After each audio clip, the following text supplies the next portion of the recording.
We are creatures of desire. What we most desire is meaning. What makes us suffer most is a lack of meaning. The Meaningful Life with Andrew G. Marshall. Marital therapist, author, and communications trainer Andrew G. Marshall invites guests from all walks of life to discuss what makes life meaningful. Hello, I'm Andrew G. Marshall. Lots of my witnesses talk about being a parent and how it makes their life meaningful. So when my producer Michael Dooney and his wife Christy told me they were expecting a baby, I thought it would be a great opportunity to speak to a couple whose lives were being transformed and to dig into what makes being a parent so meaningful. At the same time, I thought you might be interested in meeting some of the team who make this podcast with me. Fortunately for all of us, Michael and Christy have agreed to be interviewed. Their daughter Elsie has arrived into the world a little later than expected. They've recovered from the whole experience and they're my witnesses today on The Meaningful Life. Before we start, let me tell you a bit more about them. Michael is 40, as well as producing this podcast and hosting his own called Subtext and Discourse about the art world. He's a gallery owner. Christy is 37 and she's a school counsellor working with 4 to 18-year-olds. And Elsie is, I'm thinking, about 6 weeks old. Am I right about that? 5 weeks and 1 day. 5 weeks and 1 day. They all count at this point, don't they? Yeah. And they all live here in Berlin.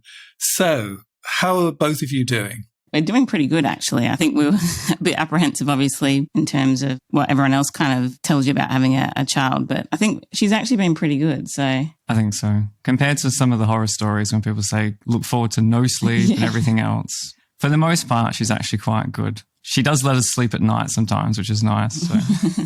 It's a luxury, and that is. She's actually here sort of resting at this precise moment, so we're not quite certain whether she will join us or not. That's the nature of life now, isn't it? It is, and she's not had the best morning, so... Yeah. So becoming a parent makes you think about your own parents and your childhood. So tell me about your childhoods and your parents. Do you want to go first? You can. Well, I think Christy and I probably had quite different childhoods in the sense that Christy's extended family is from and live in Australia, whereas my parents emigrated to Australia from the UK in 1975. So I only grew up with my direct family. Obviously, they're my siblings. So I didn't have a childhood, say, surrounded by cousins and aunts and uncles and things like that. And we often lived as well out in the countryside. So we didn't have a lot of other kids running and playing in the street and things like that. It was just friends from school, I suppose. And Christy, so you have lots of cousins and brothers and sisters. Tell me about your family. I'd say I'm pretty typical kind of Australian. I've got a brother and a sister and I've got quite a few cousins. And I suppose a lot of my childhood memories is just us being down at the beach and going to my cousin's house and very much always surrounded by family and, being out in the sunshine. So it's a bit different compared to Germany as well. I suppose I'm used to kind of having a big family and a lot of people around a lot of the time and a lot of friends as well. And this must make you sort of long to have your own mother here, becoming a mother yourself.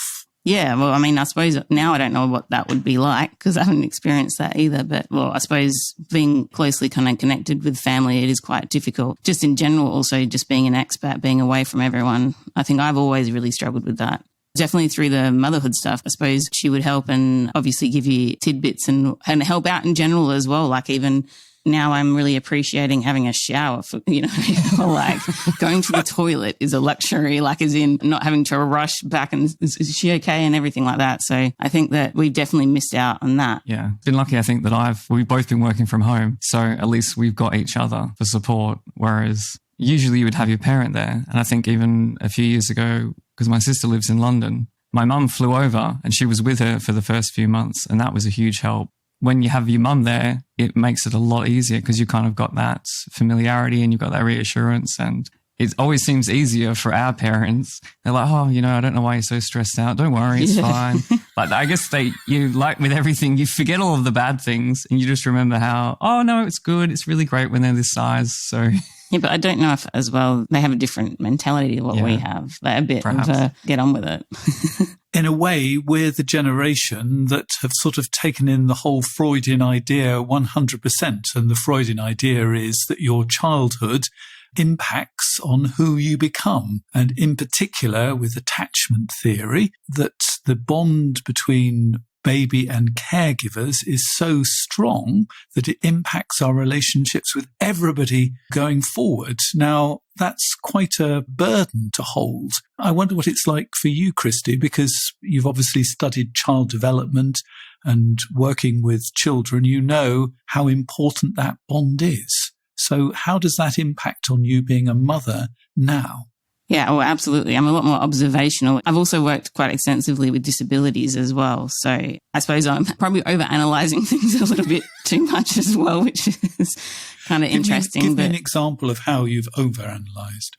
I mean, I suppose every mum's going to be super anxious, and I suppose I have that. Plus, she's so little at the moment that we were worried, I think, at first that she wasn't getting enough stimulation. And we're like, oh, yeah, we need to make sure there's a lot happening around her so that her brain can be activated. And I think it's too much for her, actually. We have to she can't really calm herself down. No, so. I was worried she was like, I was concerned that she wasn't sleeping. But then I was also concerned when she was awake that she wasn't getting enough stimulation. But now she can't. We feel like we've overstimulated her or something because she's not sleeping very well at all. And we have to put like this little sheet over her so that she can't really see much around, just so that she can actually calm, because I think she gets too excited with stimuli. Yeah, she's quite active. And I suppose because babies don't have that awareness yet. On and off. So anytime anything new comes into her field of view, she's like, oh, what is that? And you can see her little eyes. She's like, oh, I need to sleep. But there's new things. I need to keep looking and discovering. Yeah, that has been one. But we've learnt to say, okay, settle down. It's going to be okay. She's breathing. She's doing well. She's doing everything she's supposed to be doing. Yeah. So let's not overparent as well. But that also could be, which I also am aware of, not wrapping her up in cotton wool. But I definitely think like the anxieties that all mums have, I definitely have experienced. But we've been pretty good though, I think. We haven't been overly anxious. No. Has it made you look at your father differently now, Michael? Now that you're a father too? We were sort of talking about it a little bit. I think the gender roles from that period, from the 70s and the 80s, were a lot different to the way that they are perceived now. I guess I've not really thought about it, actually. I've not really thought how different is it for my dad and for me. Well, what is interesting, though, is we did a birthing class, and the males were the most anxious and the most inquisitive. All the women were like, oh, yeah, okay, whatever. So this is talking about like gender roles compared to what we would expect our fathers to perhaps behave. But yeah, these guys, it was really interesting that they were definitely the ones that were asking the questions, and then they felt they were asking about how they can relieve their anxieties around the birth and how they can support. It was really interesting that it was very male centric. Yeah, I didn't expect that, actually. No, so it definitely from that perspective, those definite roles of what the male is meant to do, I think seems to have changed. Yeah, that was definitely a very interesting observation. Yeah. I think this as well, I noticed this during the birth and then even throughout, you want to be there to support your partner. And there's not a lot you can do really, because a lot of it's happening inside your body or there's a lot of it happening to the baby or to whatever. You can't do much. Okay, you can go to work and you can earn money and you can make sure that everything else is stable. But those very specific pregnancy, childbirth and initial stages, there's very little that you can do that's helpful.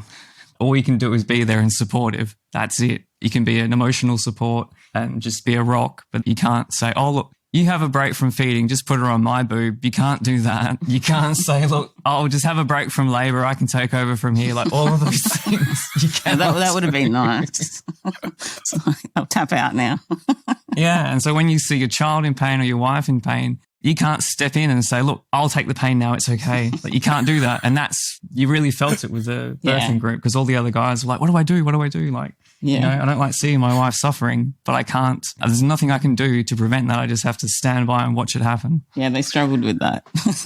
Was it an automatic choice to become parents, or was it a big decision? Well, for me, it was always, even though I love my work and I certainly cherish the children that I work with and the people that I work with, I've always been I want to have a family. I want to have a family. So work has always been important, but it's not like I'm like a big career person, because for me, yeah, personally, I've had that need, or I have that, if I even think about my work, that compassionate side of me, I think really, or that empathic side of me really kind of takes over most of my life. So I think this was like a natural progression for me. But Michael, it wasn't so much for you. No, I think, and I don't like to admit it, but I wouldn't say that for me, having a family was a natural impulse. And I don't know if I'm a bit pessimistic towards the state of the world. And I think, do I want to introduce a new life into the world that we're living?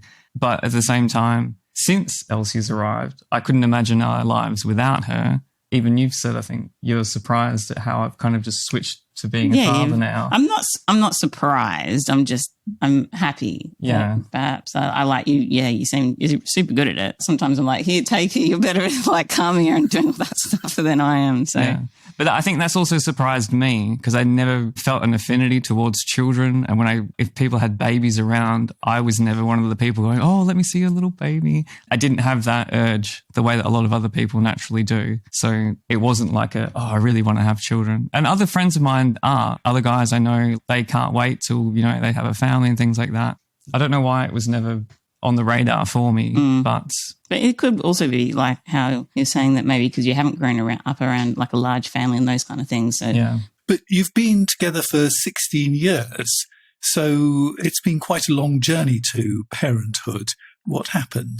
I mean, we weren't that young. We were in our 20s still when we got together, but maybe with our approach to a lot of different things, because we can be a bit pragmatic at times and think, okay, I want to get this done with my job, or I would like to do these things first. And maybe even also because I didn't have this natural desire to have children, it wasn't prioritized. And I think ultimately it was just we were getting older and like, okay, well, we're in our 30s now. If we don't have children soon, we're going to miss the boat kind of thing. And it made it easier, I think, living here. In Australia, I think we're quite prescribed about life stages, and that when you get to this age, you should do this. When you get to this age, you should do that. Whereas here, going to different open air celebrations and things like that, you would see people there with their babies and their children, and you'd still have your life and go out and do things. Whereas in Australia, it's very much, well, why are you going out now? You got children, you should be at home, or you should be doing this. And I think that made it easier to accept that, we don't have to lose our personalities in exchange for having children. Like, you can still do both. So that, it's been nice to observe that. Made it a lot easier. I think the Europeans in general are better at that, whereas in Australia we're very like, you have to get married, and then when do we buy a house? Now we just always buy a house just throughout life. Like it's not like there's not any stage. You just, as soon as you start making money, you need to buy a house, and then you have your child, and then you stay in your house and you bring up that child, and you don't go and do any fun things. Like I kind of feel like it's like that, because even when I worked in a country town in the northwestern Australia, I even remember seeing some of the mums out, and even I remember thinking, what are they doing out? I was like, that's terrible. I was like in my 20s. It was like so terrible. I would even think that. But we kind of have this perception. And I think maybe it is like the societal pressures are different in Berlin. Or maybe any capital city, really. Yeah. Any city maybe is the same, that you have a lot more diversity and you don't feel the same pressures as you would if you were in a smaller town, or you're in where you're used to growing up. The reason why we also took so long was because we have had infertility issues. So, like I had an ectopic pregnancy. So that's when the egg gets stuck in the fallopian tube. So now I don't know if this is common practice, but this is what they said at the hospital. They used to just clear it out, I think, so just take out the egg. And there's no way that you can have a viable pregnancy when you have an ectopic pregnancy. So they used to clear it out, but in my situation, they cut out it must have grown quite a bit, so they took out my fallopian tube. So then now I only have one side. Then after that had happened, we started having IVF because I was over 35, or I was 35 at the time.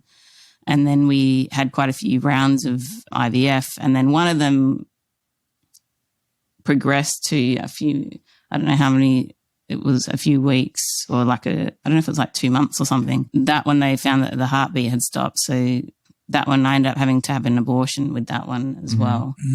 And then we had another 2 cases where they had only progressed a certain way and then had kind of come out. So in total, I had 4 miscarriages. So, we've kind of gone through the reason why it has been so long as well, because we've had a 5-year journey of just trying to get pregnant. And I think that perception of pregnancy, we've definitely changed a lot, because we've experienced a lot of loss. even going through the IVF cycle was like pretty full on. I mean, I had one where you have all the injections and then they did like the egg transfer and all those kind of things. So the whole process was a bit traumatic. But Elsie actually ended up being non-IVF. She was somehow naturally conceived. Yeah, so that was lucky. Hurrah! Yeah, to the dismay of the fertility centre. Yeah, they weren't happy. Yeah.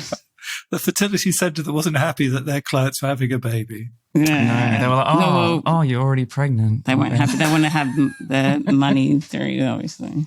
How has that changed the two of you? Well, I think just in general, our awareness around pregnancy, it was also difficult for us leading up to or throughout that period because a lot of people around us got married and then pregnant immediately. And a lot of people do just seem to get pregnant at the drop of a hat. But there are a lot of people, and obviously we're within that minority, who have a lot of difficulties getting pregnant. And it's not just a matter of the one time you don't use protection, you get pregnant. There's like a very small window of time that I guess that the egg is the most fertile. I think that there does seem to be as well a lot of different factors with certain things within your diet, and they don't know whether or not your mood or how you're feeling also affects it. I guess there's a lot of different factors. A lot of them I think you can't quantify. So even when we were getting a lot of the testing and everything done, they were saying, well, everything looks fine. We don't know why you're not getting pregnant. So then we're like, well, what are we doing wrong? I think the reality that we went through isn't that uncommon. Yeah. And when we look online, there are a lot of other women and a lot of other couples really struggling to get pregnant as well. Like, I've tried this, I've tried that, I've gone through this many rounds of IVF. And then they'll find out, I didn't have enough vitamin C in my diet. And as soon as I took these tablets, then everything was okay. And it's just, if the stars haven't aligned, then you might not get pregnant at that moment. But I think the awareness around the emotional weight of have we got pregnant, yes or no, and then getting pregnant and then losing the pregnancy or the pregnancy not being viable, and that's also a huge. I mean, you grieve it's a trauma. It's a trauma, and you grieve through the process because you think, oh, is this the one? And even for a long time with this pregnancy, like with Elsie, as we kind of got the next month and the next month and the next month, it's like, is this okay? Like, is it going to work this time? Because we'd had so many other losses. People can lose them after 6 months, or they can have a stillbirth and like all of these other things. And like really up until the point that she was born and she came out and she was breathing, it's like, oh, I've seen her now. We know that we have a healthy little girl. So you were almost holding your breath for 9 months. Oh, absolutely. Yeah. And my friends kept on saying, Christy, you can start celebrating now. I'm like, no, I can't. Like, I don't know. Like, it's a really, I suppose unless you go through it, I suppose. I think people struggle to understand it. But it was I was laughing, well, it was not so funny, but every time I'd go to the gynecologist, I would always just stare at the face of the doctor rather than looking at the screen. And he was just, every time he'd be like, look at the screen, as in you're looking at the baby. But because I'd seen the face of the doctor every time going, oh, actually, no, it's not viable, this one. And that one stuck with me, I think the one where I had the abortion. And I just kept on staring at his face. But yeah, it's been quite traumatic. And through the process, I hated seeing pregnant women, and I didn't want to hear about anyone getting pregnant because it was just so, and it was for me as well that I got to a point actually, because it was such a long process where I'd been like, okay, so what happens now if I can't have a child? Then I have to reevaluate everything and what my meaning is within my life. If I can't have a child, then okay, then I had the A, B, and C. So the A was we might eventually get pregnant. The B was perhaps we can adopt. And then C was we don't have a child and I focus on other things. And I kind of started going down the C kind of avenue because we're also quite creative. So I do illustrations and I thought, okay, fine, I'll focus on that. And that'll be how I kind of progress forward in my life. And I've had friends that have kind of done the same sort of thing where they've struggled and they were getting around to the idea of this other avenue. But actually all of us have ended up eventually, how many years later, getting pregnant.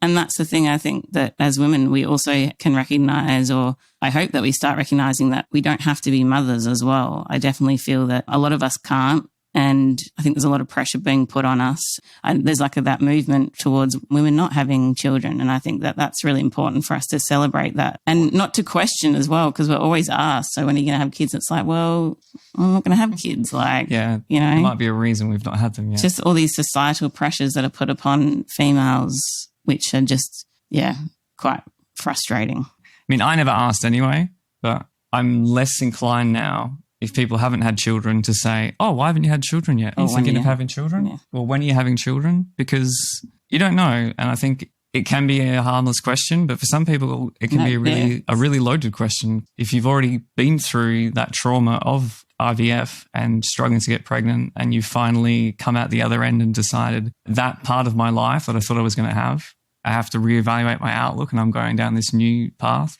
Every time somebody says, oh, when are you going to have children? You're digging up those old wounds, and that's really hard. Yeah, absolutely. That's really hard to deal with. Don't ask that question. It's horrible. It's a horrible question. And what does this do to your relationship? Because a lot of people find that all the pain can quite easily get thrown at your partner because you're sort of in this together, but sometimes you're also very much on your own journeys with this. So what was the impact on your relationship of this difficult period? For like reevaluating what was going to happen and things like that. No, just fighting, for example, or being angry with each other, or, you're not doing enough to help me, or you're overreacting and all of this stuff. I mean, we definitely had those periods, certainly, and we would have thought about certain things. Even like, okay, IVF is expensive, probably not being in the best financial situation, but my eggs are getting old, so we've got to do something. We would have fought a little bit over those kind of issues. But in a more positive realm, I would say that it's perhaps made us more resilient. And the fact that it is just the two of us here as well, I would say that definitely going through, and it has been such a journey because it has been like a 5-year journey of loss. Mm-hmm. So even just emotionally, and I know that sometimes you've found it hard to understand where I've come from in terms of how I've really taken it, and that I haven't coped in the best way, kind of isolating myself a little bit. So you've had to watch me go through that, and you haven't necessarily felt it in the same kind of emotional impact that I have. No, I don't think I haven't at all. And I think probably from other experiences throughout my life and learning to let things go and accept if that is the way that it's going to be, then I just have to find peace with that. Otherwise, I'm not going to be able to function. There were, I think, different periods where I was trying to say, look, it's going to be okay. Like, we'll try again. Let's just go through the next cycle. But you got your head bit off. Yeah, you really didn't want to hear that from me. It's like, no, like, I'm frustrated. I'm pissed off. And why is it so hard for us? Yeah. And I'm there trying to be like, it's all right. We can do all these other things. We can, I don't know, move to an island, or we can go do some other thing. Like, if we can't have children, we can just go off the grid or become activists. Like, whatever it is, like all of these different fantasies. If we're not going down a traditional route, then let's really not go down a traditional route. We can shave our heads and whatever else. But yeah, I think that kind of emotional grief and that's potentially losing that part of what you think you have or could have, I struggled to comprehend, I think. So how did the birth go? Because you were a little late, weren't you? She was. Like yeah, 10 days. Oh, yes. It was in Germany, you go 10 days and then they induce you. So I was hoping not to be induced, but I was. Mm-hmm. It actually wasn't that bad. I think the process here is a bit more natural compared to some others when they inject you with oxytocin. I think they do it in other countries. But yeah, it was really frustrating with her being so late, actually. I really struggled with that. I mean, I didn't think she was going to come on the due date because a lot of the people that I know as well have their babies quite early. And I actually didn't realize in my family, they all come late. I didn't know that.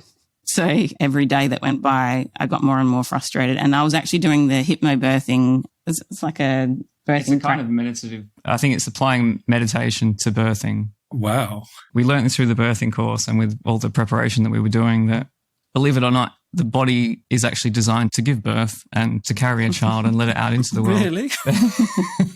Who would have thought it? I know, but our minds override that. And I think because we always try to control our bodies, I'm trying to control this pain or I'm going to control my hunger or whatever it is from our bodies. Childbirth is the same, and your body's trying to naturally let something happen, and brains are often fighting against that. So with the hypnobirthing, it was trying to have that sort of disconnect that you occasionally have with meditation where you sort of transcend the pain and the different feelings in your body.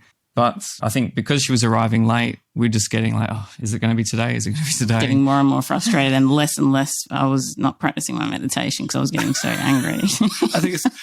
Give me the drugs. Yeah. Well, I was like that actually, which I did not want to be. But yeah, leading up to it, we weren't in the headspace we thought we would have been. If I would have, I can see candles and chanting, and I've lost the candles and chanting. Well, the hypnobirthing actually, so they used this gel when I was induced and it worked really quickly actually. So the contractions started and the doctor came in because they put you on a CTG machine where they monitor the contractions and the baby's heart rate. And the doctor came in and she could just see the waves of the contraction on the machine. And she was like, oh, you're so calm. I'm just like, well, I've been doing my hypnobirthing. So that was the point that it actually did help, the very start. But that was it. That after that, I was useless. I kept on saying to Michael, I'm like, I'm terrible at this. Well, I was really mean to him. So I apologize for that. How were you mean to him?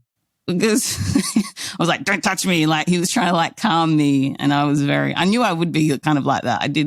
I think a lot for me, even I suppose how I deal with things is I internalize and I just want to cope with it and get it done. And then after maybe I might be okay, but I internalize and that's how I deal with things. So that definitely came out the birth. And I knew I was being mean to him at the time, but I just couldn't help it because it was painful. What was it like from your point of view, Michael? Well, I didn't know what to expect, actually. And I suppose we have all these ideas of how a birth is going to be. Or you hear people's different accounts of it and they say, oh, it was this magical thing. Or once I saw the baby crowning, or when this happened, I entered another space and then I realized now I'm a father. It was really quite I would describe it as an ordeal. I think there were points as well that it could be quite traumatic because like I was saying before with the other guys in the birth prep group, when you're seeing your partner go through this and not being able to do anything about it, like that's really tough. There's no way you can intervene or do anything to help make it better for them. Kind of leading through it. One of the doctors came through. She was like, okay, so we can see on the monitor now that the baby's getting distressed because the heart rate had gone up and it was on the machine. So they came through and they said, look, we've got to try to get her out. And then a second doctor came in. So we had two doctors. I mean, I can still see it in my mind now where you were lying on the bed. I was sat to your right. And then there was the two doctors there. There's a pediatrician in the background. There was the midwife as well. I was sort of just taking direction from the doctors saying, look, this is what Christy needs to be doing. So I'm trying to feed the information to Christy to keep her calm. But then I'm also seeing everything else that's happening. And it was like watching, I suppose, a lot of different events happening in parallel. There was a point where they didn't know if it was going to be a cesarean. And I think she went from being distressed to not stressed enough. So then the baby relaxed and then she sort of went back a little bit. And then the doctor could see her head and she's like, look, I can see her head and I can see her hair. And she's like, oh, okay, we can get her out. And then I think they thought, okay, what we needed to do is Christy needs to try to push her down a bit. And then we need to catch her because they had to use the vacuum to pull her out. And then that's, I think, when they needed the other doctor there. So there was one doctor like pressing on Christy's stomach, the other one like pulling the baby out. I think they had to make a few incisions. It sounds like Carry On Birthing to me. You expect Hattie Jakes to come up and say, ooh, matron. Yeah, it was really intense, actually. And I think... I had no idea. Yeah, I think when I was saying to Christy afterwards, didn't you remember this when this happened? She's like, no. It's like, it's probably better that you didn't remember, actually, because it was... I was in my own little world. Yeah, it was really quite intense. And even when she came out, I'm like, oh, Christy, look, she's here, look. And then Christy's like, oh, what's going on? Like... But I wasn't drugged. No, yeah, I think the drugs had already worn off by then. But it wasn't this dream scenario that a lot of people describe when they say, oh, you know, it was so beautiful. We're bringing a new life into the world. It's really heavy and there's a lot of blood. And So complete this sentence. Nobody ever told us ... I actually didn't realise that we don't have much control. So with the contractions and the hypnobirthing, they call them surges to make it seem a bit nicer. But that our body is actually just naturally, like your uterus does all the work and pushing the child out. I actually didn't realise that was just like, if our brains got out the way, we actually would be able to give birth a lot easier or we wouldn't have as much pain. I was clenching one point. They're like, you need to stop doing that because the kid can't come out. I was like, it's so much pain.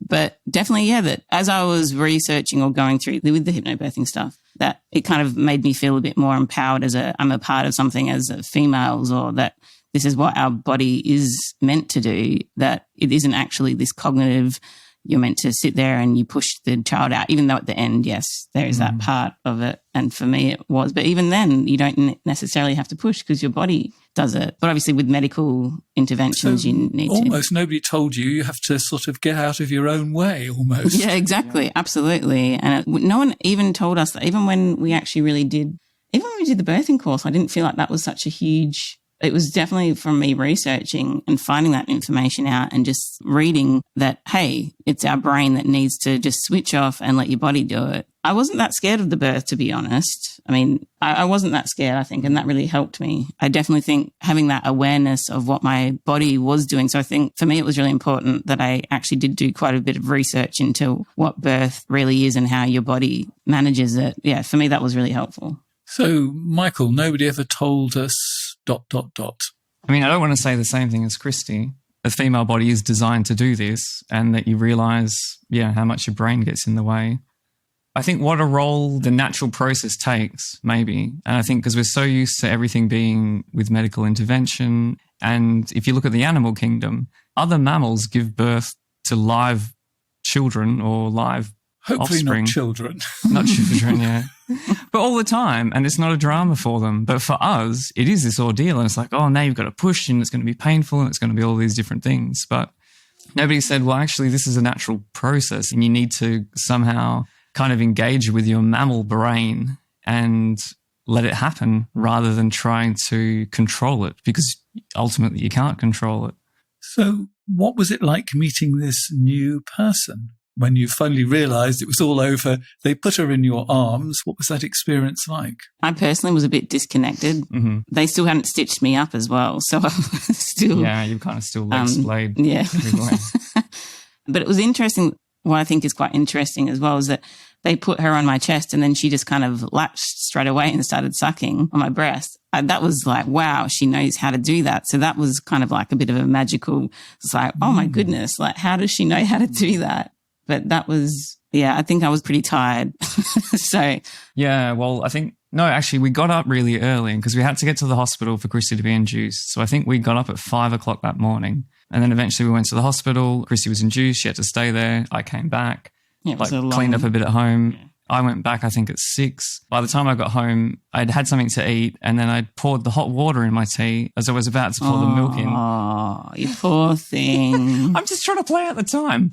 And then I was about to have a cup of tea. Then Chris is like, you've got to come here now. So then I ran to the hospital, and that was maybe, I think, at 7 o'clock. And then from we live 5 minutes from the hospital. We live 5 minutes from the hospital, yeah.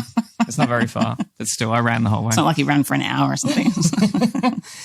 But then from that time, she was born at 2:33 in the morning, and then we were there until 5 or 6 before we left. So we were already awake for 24 hours. So you're already awake for that long. And then Christy had been through labour as well. So I think, by that time, she was already exhausted.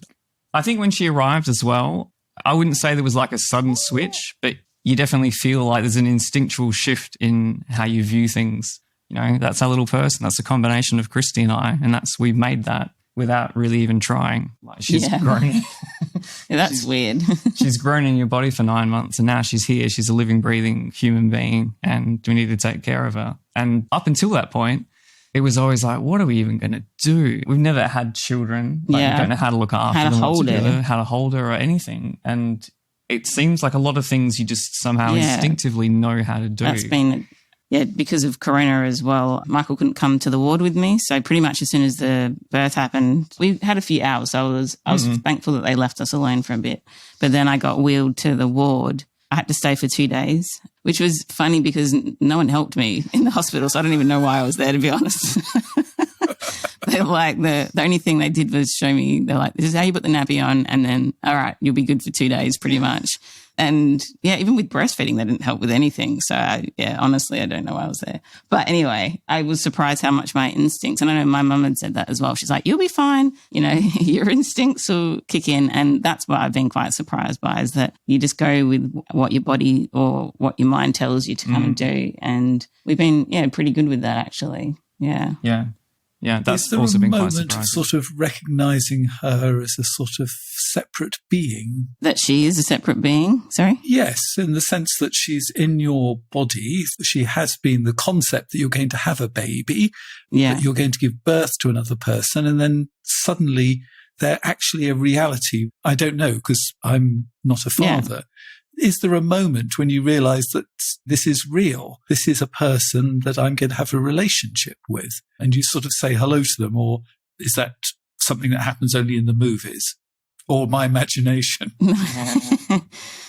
No, definitely. I think that even when, just being in the hospital and kind of looking across at her, and I think we've kind of chatted that about she's going to be who she is as well. Like, she's parts of us, but I suppose we're also looking forward to seeing what she will be like. Like, she might not be like either of us. She might not look like either of us, you know, but she will be her own little person. So There was a part as well, I think, maybe for the first week or two where, because she's been inside Christy's body for so long, it's also getting used to her not being inside her body. Yeah. She's like, I kind of miss that feeling Yeah, of having her within me. Yeah, now when I have like my stomach will make movements, I kind of think back to her still being in my stomach, which is kind of odd. So I suppose that's going to take a while for me to get used to not having someone kicking me every 2 seconds. But it does feel like she's always been here to some extent as well. It's hard to believe it's only been 5 weeks. Yeah, that's true. And it's even like any kind of big change. It's difficult to remember now what it was like before. It's hard to remember now, remember when we didn't have Elsie in the house with us? Even though it's only been a really short amount of time. Like now, because we're so accustomed to her and she's with us literally 24 hours of the day, it's hard to think, like, what did we do before this? Or how did we manage before when we didn't have her with us? And I think it's a really positive thing in the sense of our perception of also the world. And I've been thinking about this a bit lately, is that how much we've slowed down. You know, it's like when you talk about when you have anxieties, you think in the past and you think in the future rather than the present. And I think that the babies actually forced us to kind of think in the present, because I'll sit there and breastfeed for like 40 minutes and just stare at her. I couldn't even imagine doing that, just sitting on the couch for 40 minutes, not really doing a whole lot of anything. So I think there's lots of things about us like that as well, which she has allowed us to kind of shift our mentality a bit, and also, be a bit appreciative of the time that we have with her as well. Yeah. The Meaningful Life with Andrew G. Marshall. Please follow us on Twitter, like us on Facebook, and visit our website, andrewgmarshall.com/podcast, where you can join our supporters club and unlock bonus material and other benefits. If you become a member of our supporters circle, you have the chance to write in a letter, and somebody who's written a letter is getting not just one bite of the cherry, but 2, because I used this letter last week when I was talking to Lisa Marciano, and at the very end, there's a sort of crowdsourced type of question. Does everyone feel? And so I thought it would be useful to ask somebody else the very same question. And whereas Lisa was a mother quite a few years ago, we've got a very present experience of this. So we're going to have 2 separate approaches on this one. I've just found out that I'm pregnant, but beyond telling my mother and my best friend, have told nobody. I'm dreading when my partner and I tell his father and his stepmother. Everyone will say, "You should be so happy," and I'll pretend everything is wonderful. I feel horrible inside because I am lying. The strange thing is that I want this child and to have a family more than anything, but I'm also scared. I don't want my child to look back and think his or her mum is a loser. I don't feel strong and inspiring like I used to feel at work. Nobody can see how I feel.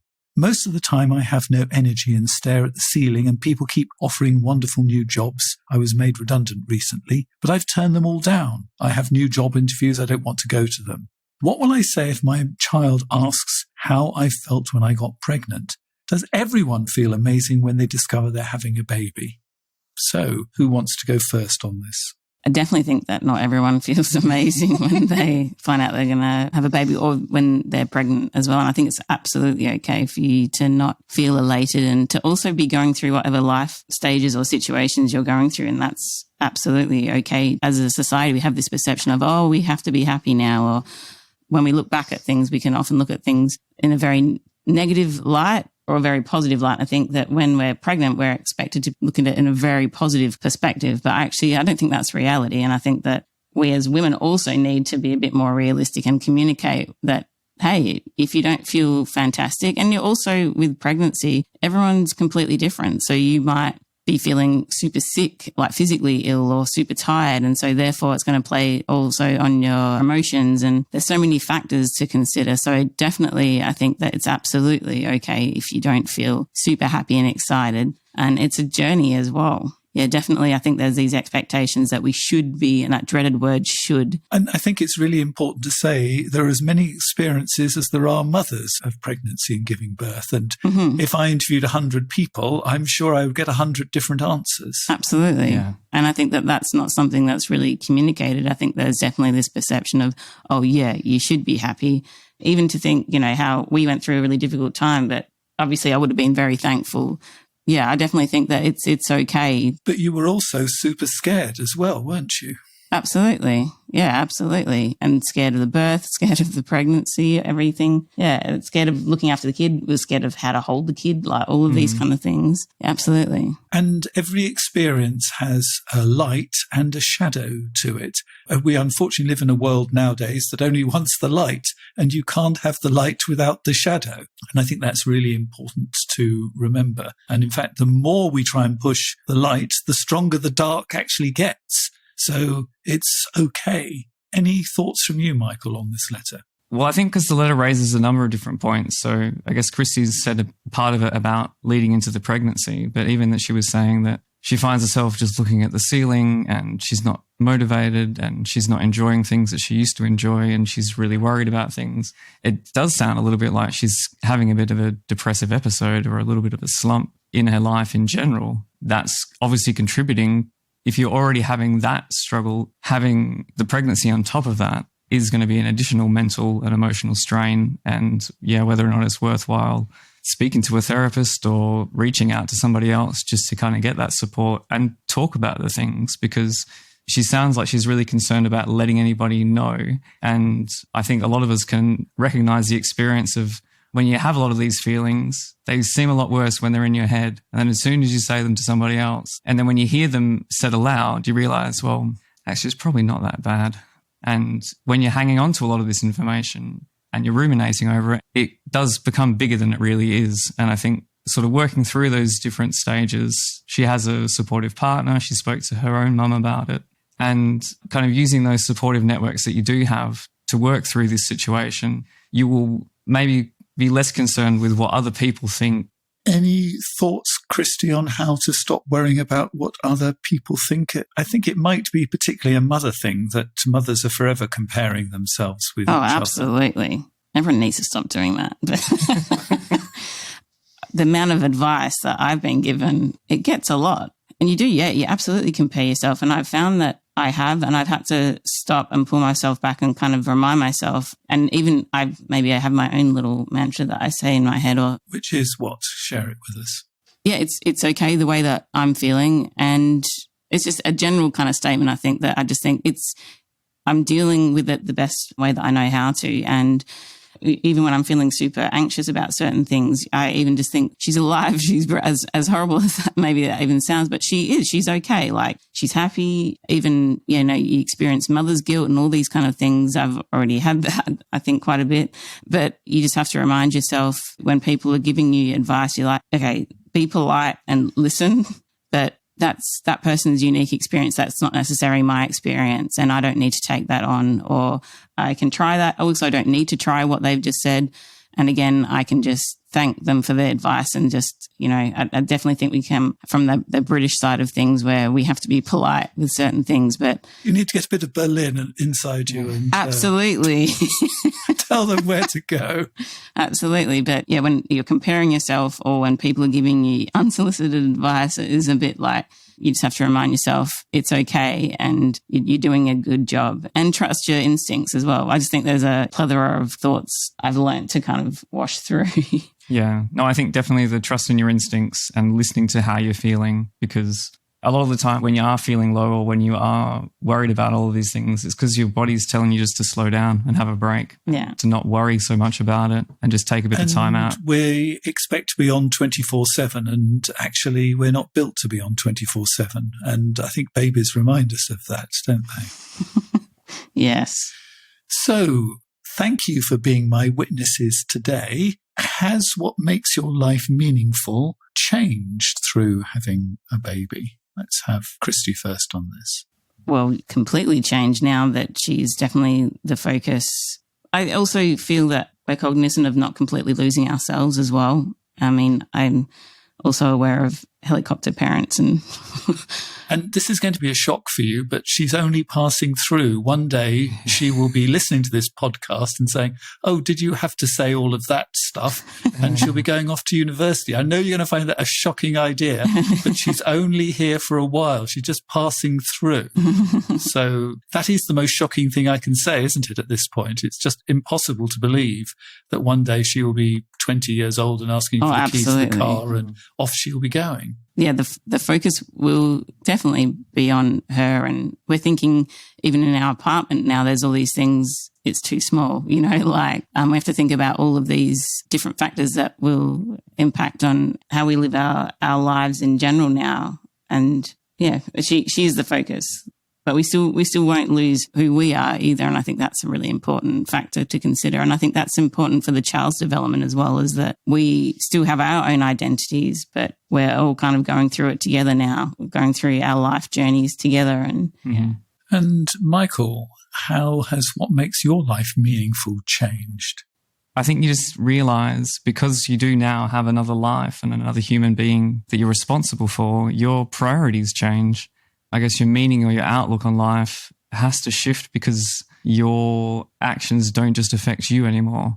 You can't just think, oh, I'll be back in a week, see you later. You can't do that anymore. You have to be here for the child. You need to make sure whatever you're doing, that this little person is going to be okay, and you need to look after them. And I think that really is the biggest shift in terms of meaning for me, because she's really defenseless. We need to help her eat and help her sleep and help clean her and do everything for her. She can't really care for herself at all. And that's what we're going to have to help her with that for the next, 18 years until she's ready to kind of fly the nest. And have you learnt anything new about Christy through this? Well, I always thought that you would be a good mum. So I wasn't surprised. It's really nice to see it and how you are with her. But yeah, in terms of anything new, yeah, I don't know. Because I think I've always thought Christy was resilient and that she is a caring and compassionate person. So I knew that once we had a child, that would become the center of her universe. And that has happened. So yeah, there hasn't really been anything new. I've not thought, oh, I'm surprised by that. Why have you done that, Christy? Like, everything has been... And what about you, Christy? Have you learnt anything about Michael through this experience? Not necessarily like it's the same kind of thing. I know that he's caring and compassionate. I have liked to see him... He's like taken her, well, just in general, actually, when I'm really struggling with her or something like that. Like, there was one time when I was on the couch, and this is when I was struggling with breastfeeding at the start, maybe week 5, but maybe week 2, we hit a really horrible time, and I was on the couch just crying, because I think that's kind of a normal thing. Sometimes you just feel that she just won't stop crying. I don't know what to do. And I fed her and I've done everything. And Michael was really good at just kind of saying, it's okay, I'll take her, I'll go into the other room. And he kind of instinctually kind of knows himself. So you have your own instincts. Even, okay, I was physically crying then. But in general, when I'm feeling a bit stressed out. Normally a clue, isn't it? Yeah. But yeah, when I was super stressed out, and I really appreciate the way that you can kind of just feel it out and go, okay, now's the time that Christy just needs like her time or some kind of time away from the crying or... Well, because you won't put up your hand for help, and sometimes I have to force the help on you. That's why. Well, I appreciate you, all right? And if you're wondering, when you hear the slight murmurs from Elsie that she's currently in some kind of sling over Michael, who's rocking her all this time. So has actually working on the meaningful life and listening to all my guests, has that been helpful at all in this whole process of your life changing so dramatically? Have you learned anything, do you think, from my guests that's been helpful for you, Michael? Yeah, I definitely think that I have. It's hard for me now, be on the spot, to pinpoint anything specifically, but I think you've had a lot of people share a lot of wisdom about how to see the world, how to approach situations, how to feel about things, how to maybe understand that you don't necessarily have control over external factors, but you can control how you approach them. And I think a lot to do with your outlook and general well-being, I think, has been an ongoing topic with a lot of the people that you've had. And also the importance of self-care, I think.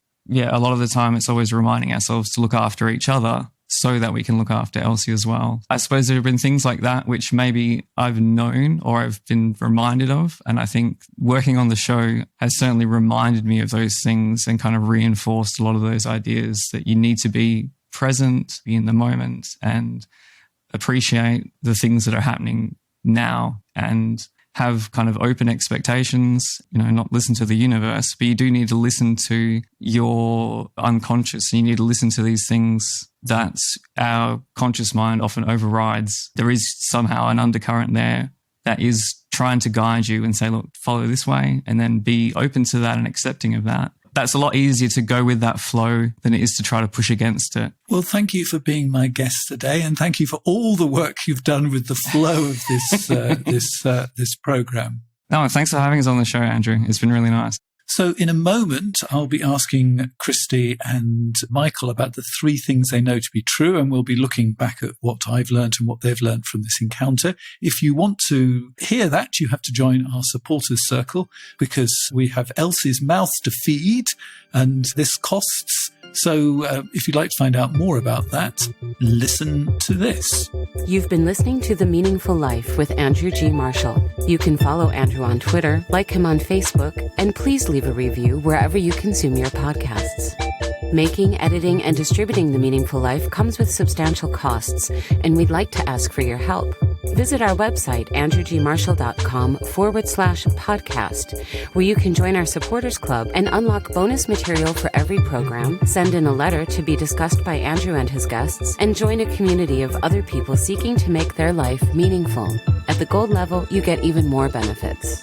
Production of The Meaningful Life with Andrew G. Marshall is by Michael Dooney. Social media by Madeleine Healy. Sound engineering and theme tune by Sebastian de la Luz Mendoza. And I'm Susie Colick. Please tell your friends and spread the word. Thank you.